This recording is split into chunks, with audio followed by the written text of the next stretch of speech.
Bakit ba kailangan mong tiisin ang lahat ng to? Nung una, binaligtad ka ni Stefano. Hindi naman sinisisi ka ni Adriana sa kasalanan di mo ginawa. Siguro dapat umalis ka na sa kanya bilang PA. Lalong magagalit si nanay pag nalaman niyang pinalayas ako ni Ma'am Adriana eh. Siguro naman sa pagkakataong to, maiintindihan ka na niya. Sobra na yung ginagawa sa'yo ni Adriana eh. Tapos, nakikisali pa tong pasaway kong kapatid. Yun namang balak mong gawin. Saka ano ba mong pwede kong matulong? Hindi ko pa nga alam eh. Pero, huwag mo na akong isipin. Ayos na ako.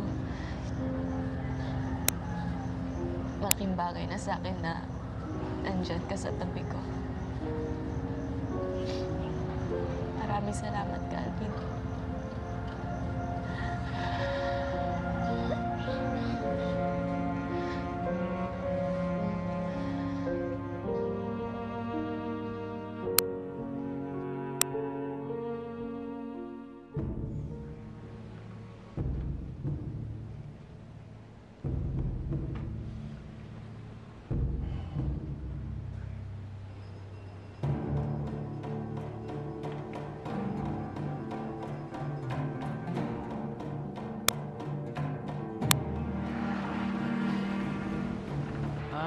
Sir, may tawag po kayo.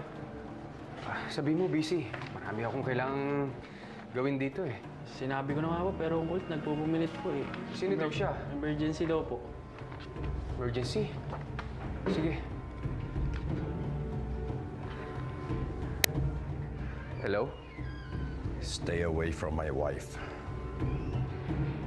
Sino ito?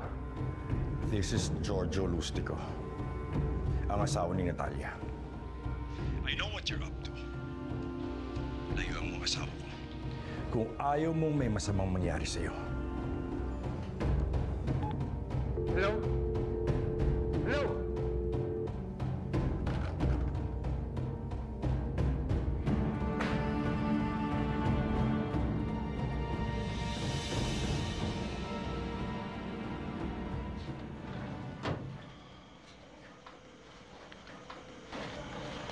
May i-donate na naman pala kita Natalia mo dito sa home. Oo. Mga lumang medical equipments. Baka mapakinabangan pa natin yun dito sa clinic. Kasi, pwede mo ba ako samahan bukas? Pipick upin natin yung mga equipments. Sige.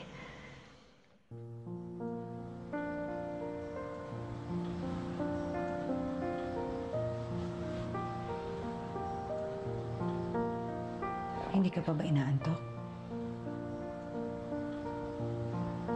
Mauna ka na.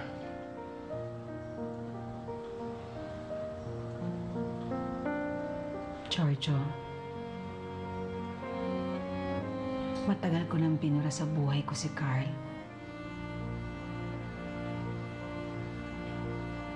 Binibigay ko sa'yo ang buong buhay at pagkatao ko. Pero ang puso mo, Natalia,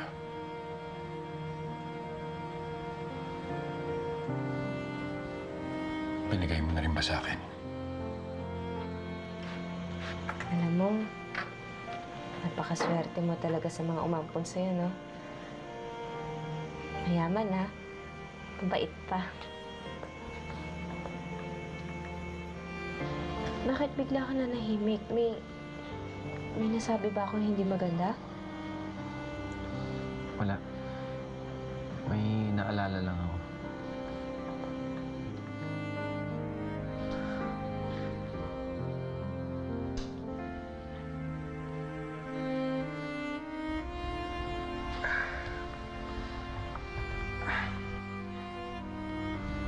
Kumusta ang araw mo? How was the restaurant? Trabaho mo? Nakakapagod pero okay naman. Kamusta naman ang pananakit ng ulo mo? I mean, di ba madalas sumasakit ang ulo mo tapos may naaalala ka? Yung bang flashes? May nangyari bang ganun ulit? Tagal ko nang kinalimutan si Carl. Maniwala ka sana sa akin. Bakit ba hindi ka makasagot ng diretsyo? Kahit anong gawin mong paligoy-ligoy, siya pa rin ang laman ng puso mo.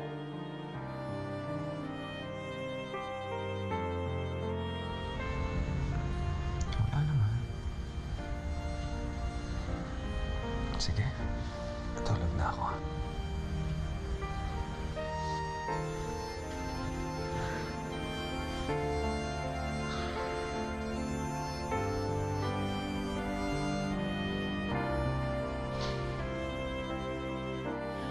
Pero huwag kang mag-alala.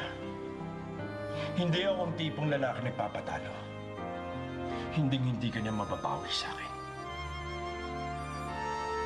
Tandaan mo yan. Tandaan mo yan.